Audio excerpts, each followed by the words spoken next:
Ada bukti lain ketuhanan Yesus itu dengan melakukan banyak mujizat atas alam. Contohnya, Yesus mengubah air menjadi anggur pada saat pesta pernikahan di kota Kana. Kita tahu semua cerita ini kan Bapak Ibu, di mana kedua mempelai sudah linglung dan bingung karena tim konsumsi memberikan laporan informasi kepada mereka karena banyaknya tamu yang datang. Sudah habis anggur yang sudah mereka persiapkan dari awalnya. Bingung kedua mempelai ini, bingung kedua keluarga besar. Karena nggak mungkin mereka usir tamu-tamu yang sudah begitu banyak datang hanya karena sebatas sudah kehabisan anggur Bapak. Tapi Yesus tahu, Yesus mengerti, Yesus turun tangan atas peristiwa itu. Akhirnya dia bisa mengubah air biasa menjadi anggur yang lebih orisinil, yang lebih enak, yang lebih sempurna daripada anggur-anggur sebelumnya yang sudah disajikan oleh pihak keluarga kedua mempelai. Apa artinya di sini Bapak Ibu? Lagi-lagi, ini membuktikan bahwa Yesus itu Tuhan, dia bisa mengubah sesuatu yang tidak mungkin menjadi sangat mungkin. Yang kedua, Yesus melakukan rujaknya atas alam. Masih ingat Bapak Ibu, waktu Yesus menjala banyak ikan di Kapernaum, Lukas pasal 5 ayat 1 sampai 11. Waktu itu para muridnya sudah berhari-hari, sudah berminggu-minggu mereka menyebarkan jala mereka, tapi tidak pernah dapat ikan. Tapi waktu Tuhan Yesus datang bersama dengan mereka, Yesus katakan, tebarkanlah jalamu ke sebelah kiri, bukan ke sebelah kanan. Apa yang terjadi? Sampai jala para murid itu juga hampir mau gobol karena banyaknya ikan yang mereka tangkap. Itu membuktikan apa? Berkat itu tidak sulit bagi Tuhan untuk Tuhan kumpulkan, untuk Tuhan curahkan bagi kita. Itu kan menjadi katakan di sini. Akhirnya percaya Yesus itu Tuhan. Itu yang ketiga. Waktu Yesus menjala ikan yang banyak di danau Tiberias. Yohanes pasal 21 ayat 6. Sama Bapak Ibu. Para murid juga waktu itu sudah bingung. Sudah putus harapan. Ya, karena dari berhari-hari dari bermalam-malam mereka di sana tidak menemukan, tidak mendapat ikan. Tapi tulis datang menghampiri mereka. Singkat jelas pada perintah Yesus, keluarkan dalam. Dan para murid itu yakin dan percaya terhadap apa yang dikatakan Yesus. Dan para murid itu yakin betul bahwa Yesus itu adalah Tuhan. Maka mereka keluarkan jalannya. Maka dari detik itu juga langsung Tuhan kumpulkan begitu banyak ikan di dalam jalan mereka. Lagi-lagi berkat apapun yang kita minta dari Tuhan, kalau kita sungguh-sungguh percaya dan bertobat Yesus Tuhan, tidak ada yang mustahil itu. Contoh yang keempat, ketuhanan Yesus dibuktikan melalui mujizatnya atas alam. Masih ingat Bapak Ibu, waktu Tuhan Yesus meredakan angin badai yang dicatat dalam Matius pasal 8, 23 sampai 27 dan juga dalam Markus 4 ayat 35 sampai 41. Waktu itu sebenarnya Yesus bersama-sama dengan para murid dan Yesus ya sedang istirahat saja sebenarnya. Ya, dan waktu itu mulai perahu yang mereka tumpangi bersama dengan murid Yesus itu mulai diguncangkan oleh angin badai. Para murid itu sudah gerasa gerusung. Mereka mulai khawatir, mereka mulai cemas, mereka mulai tidak yakin bahwa mereka bisa selamat dari angin badai. Tapi mereka lupa. Ada pribadi yang sedang bersama-sama dengan mereka. Yang notabene pribadi itu adalah Tuhan. Artinya apa? Pengendali atas seluruh alam semesta. Termasuk juga pengendali atas angin badai. Mereka lupa itu. Maka waktu Tuhan Yesus lihat para murid itu gusar, khawatir, cemas, takut. Karena mereka akan pasti apa? Terjun bebas ke dalam laut. Tapi Tuhan Yesus itu berat. Kasih kuasa ketuhanannya dengan cara apa? Dia menenangkan angin badai itu. Sehingga apa? Laut pun tenang. Begitu yang dikasih Yesus Kristus. Seringkali juga kita seperti murid-murid Tuhan Yesus ini. Atau ada angin badai, persoalan pergumulan datang menghampiri kita. Masalah kesehatan yang mungkin terganggu. Usaha, pekerjaan, bisnis kita ada pergumulan. Seringkali kita tidak yakin bahwa Tuhan Yesus sanggup memulihkan. Tuhan Yesus sanggup menenangkan pergumulan dan bahkan mengendalikan. Kita lupa bahwa kita masih punya Tuhan itu. Maka dalam hal ini mari kita diingatkan kembali Bapak Ibu.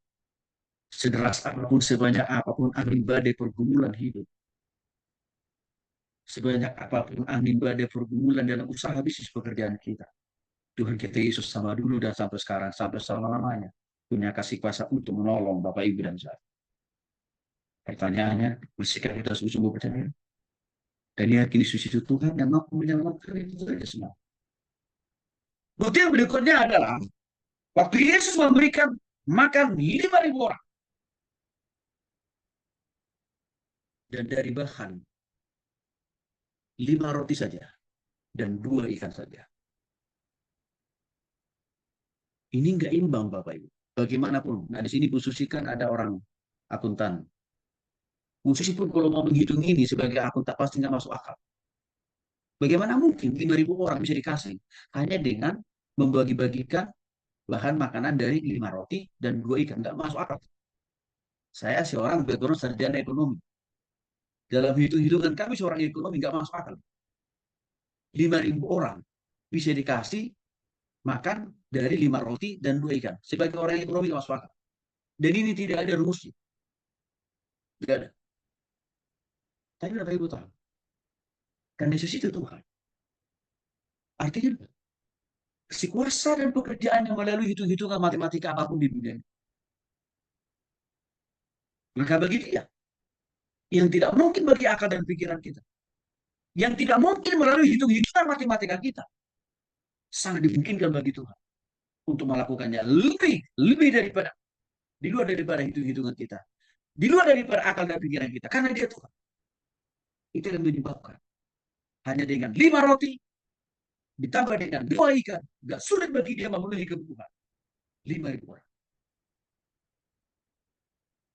Bapak Ibu dikasih oleh Tuhan Yesus Kristus, mungkin hari ini kita menganggap, aduh, ini sudah di terakhir bulan Mei, bulan Juni, maaf.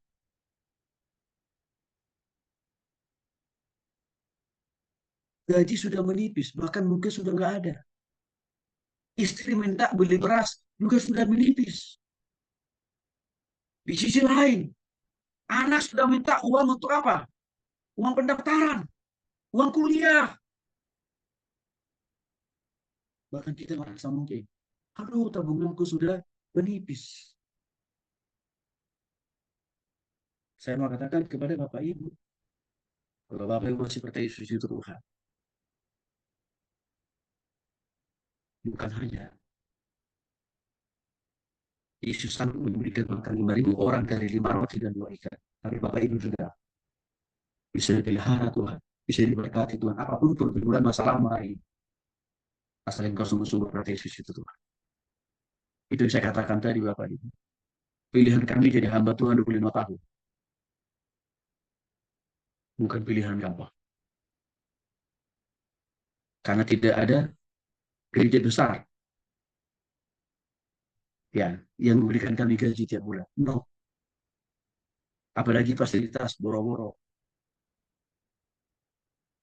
Tidak ada. Kalau bicara masalah menipis, keuangan, kami sudah lalu amat sering. Selama 25 tahun sudah kami sering menjalani hidup menipis dalam keuangan. Sudah kami alami, jalani kok itu. Tapi kalau sampai hari ini kami tak bisa dipelihara oleh Tuhan, ini seperti Bapak ini. Tidak lain, tidak bukan. Karena kami hanya terus mempercayai dan mengandalkan Tuhan. Yang menjadi penyelamat, yang menjadi penolong, yang juga menjadi pemenuh segala kebutuhan dan keperluan kami.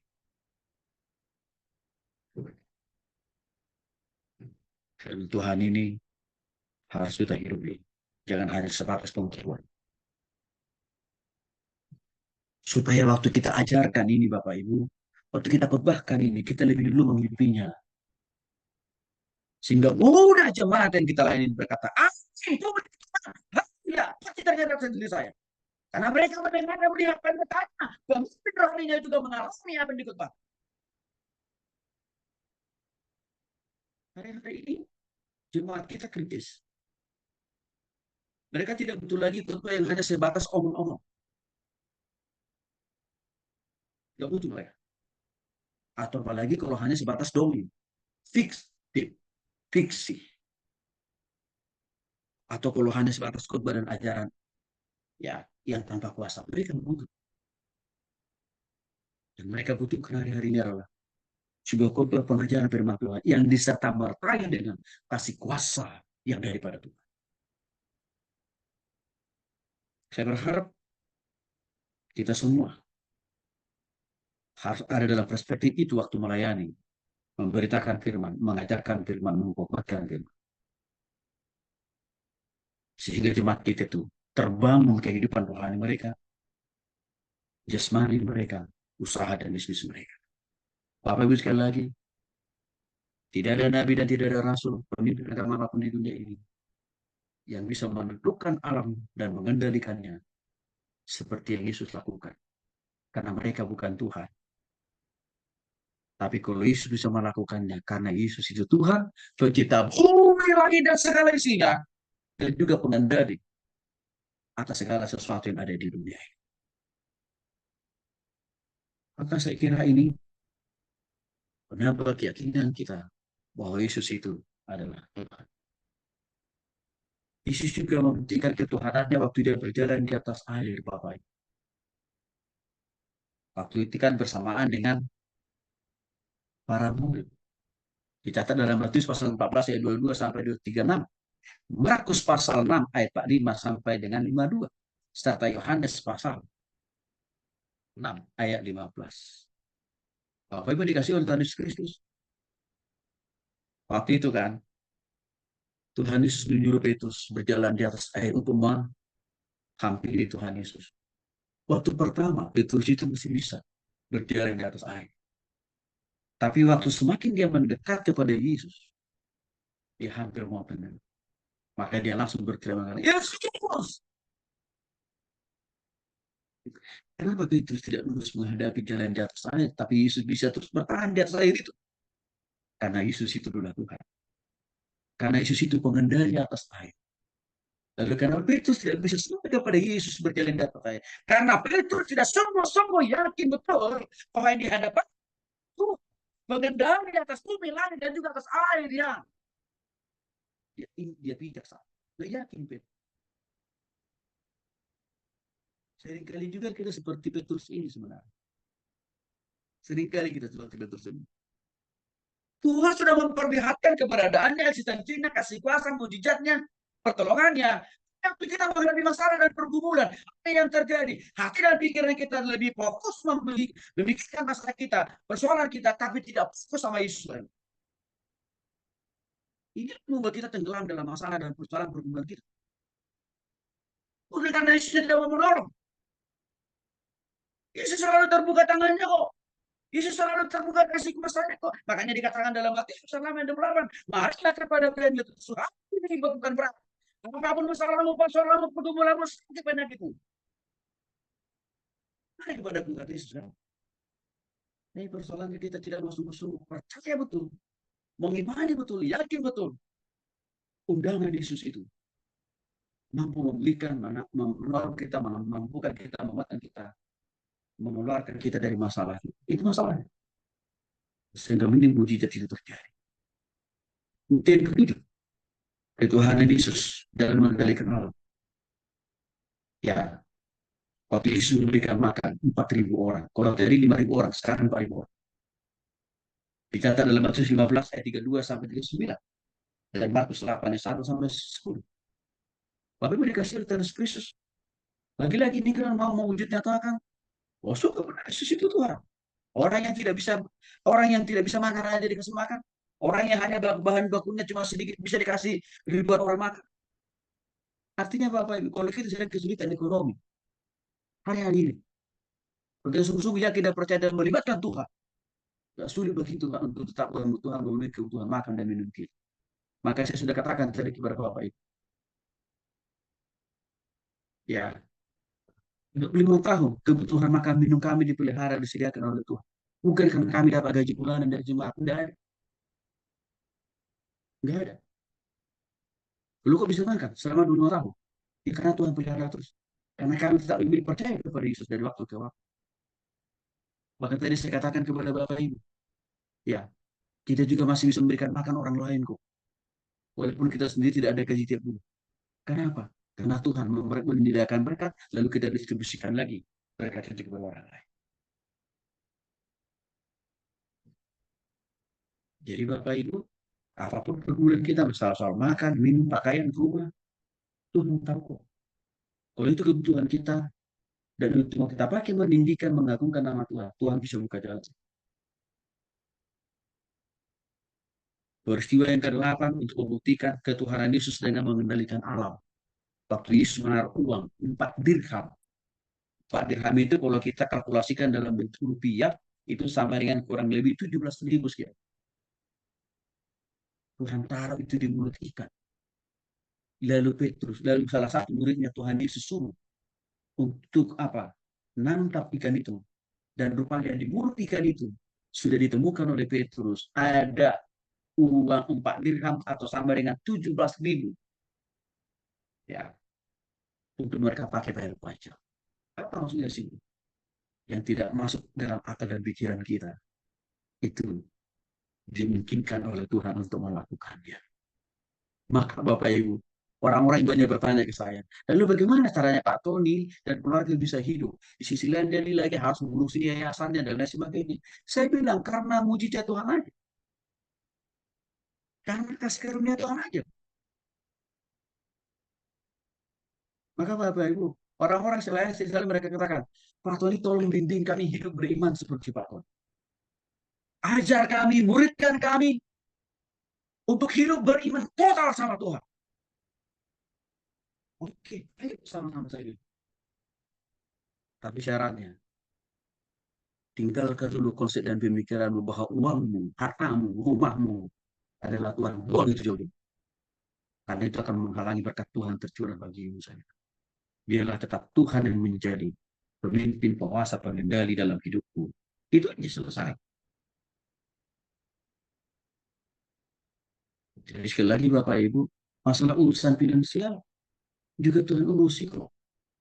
Juga Tuhan kasih jalan, juga Tuhan kasih solusi. Maka saya katakan tadi, jangan bagi-bagi gaji bulananmu Bapak Ibu. Tuhan mau memberkati kita lebih.